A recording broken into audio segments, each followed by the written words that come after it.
அடுத்த பாட்டு பாருங்க. அஞ்செழுத்தே ஆகமம் அண்ணல் அருமறையும். அஞ்செழுத்தே ஆகமம் அண்ணல் அருமறையும் அஞ்செழுத்தே ஆதி புராணம் அனைத்தும் அஞ்செழுத்தே ஆனந்த தாண்டவமும் ஆறாருக்கு அப்பாலும் மோனந்த மா முத்தியும். இந்த பாட்டில் எல்லாம் அஞ்சு எழுத்து தான். இங்கே என்னென்னலாம் சொல்லியிருக்கா பாருங்க. ஆகமம் ஐந்தெழுத்தே ஆகமம், ஐந்தெழுத்தே அருமறை, ஐந்தெழுத்தே ஆதி புராணம், ஐந்தெழுத்தே ஆனந்த தாண்டவம், ஐந்தெழுத்தே ஆறாருக்கு அப்பால். அப்பால் என்ன? அதுதான் முத்தி. எனவே எல்லாம் அஞ்சு எழுத்துக்குள்ள அடக்கம். இந்த பாட்டு ரொம்ப அழகான பாட்டு. எல்லாம் அஞ்சு எழுத்து தான். வேதம் என்ன சொல்லுகிறது? அஞ்சு எழுத்து தான் சொல்லும். வேதம் நான்கினும் மெய்ப்பொருள் ஆவது நாதன் நாமம் நமச்சிவாய. ஏன் நாம சொன்னால் நம்ப மாட்டோம். ஞானசம்பந்தர் சொல்லியிருக்கிறார், அதனால் நம்பித்தான் ஆகும். இல்லை, வேதத்தின் உட்பொருள் என்னன்னு கேட்டால் நமசிவாய.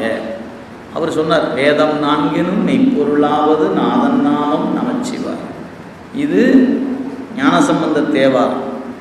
அதுவே இப்போ ஆகமம்னு ஒரு நூல் இருக்குது. வேதம் வேறு, ஆகமம் வேறு. நல்லா நினைவு வைத்துக் கொள்ளுங்க. வேதம் என்பது 4. நமக்கு அதில் 4 தான் சிக்கல் இருக்குது. அது இந்த நாளா அந்த நாளான்னு தெரியாமல் சிங்கி இன்னைக்கு வரைக்கும் தீர்வு கிடைக்காம கிடக்குது. அதனால் ரெண்டையும் வச்சுக்கலாம். உங்களுக்கு எது பிடிக்குதோ வச்சுக்குங்க. ஒரு சாரார் சொன்னாங்க, ரிக்கு யசு சாம அதர்வனம் என்பது 4. இன்னொரு சாரார் சொன்னாங்க, அறம் பொருள் இன்பம் வீடு. இதான் 4. இதான் 4 வேதம்.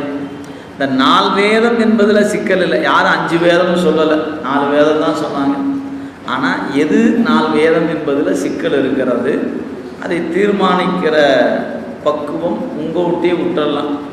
சைவ பாட வகுப்பினுடைய கருத்து என்னன்னா, அறம் பொருள் இன்பம் வீடே 4 வேதம் என்பது. இது நம்ம இந்த வகுப்பு ஆசிரியர் நமக்கு நெறிப்படுத்தி கொடுத்திருக்கக்கூடிய சென்னியப்பனார் ஐயா அவர்கள் இந்த நெறியில் நிற்பவர்கள் என்பதனால அவர்கள் 4 வேதம் என்பதற்கு அறம் பொருள் இன்பம் வீடே 4 வேதம் என்கிற கொள்கை. இதுவே திருமடங்கள் ஆதீனங்கள் போன்றவங்கெல்லாம் 4 வேதம் என்பதற்கு ரிக்கு யசு சாம அதர்வனம் என்றுதான் கொண்டிருக்கிறாங்க. நம்முடைய காசு பிள்ளை அவர்கள், உங்களுக்கு தெரிஞ்சிருக்கும், மிகச்சிறந்த தமிழ் சான்றோர். காசு பிள்ளை என்று சொல்லப்பெறுகிற பெருமகனார் 4 வேதம் என்றே ஒரு சிறு நூல் எழுதியிருக்கிறார். 4 வேதம் என்றே ஒரு நூல் எழுதியிருக்கிறார். ரொம்ப சின்ன நூல் அது. அதில் அறம்பொருள் இன்பம் வீடு தான் வேதம் என்பதை அவர் அதுக்கு எழுதி அது வெளியிட்டிருக்கிறார். இங்கே விரும்புகிறவங்க அவருடைய நூல் நிறைய, இன்றைக்கி பழைய நூல்கள் நிறைய கிடைக்கிறது.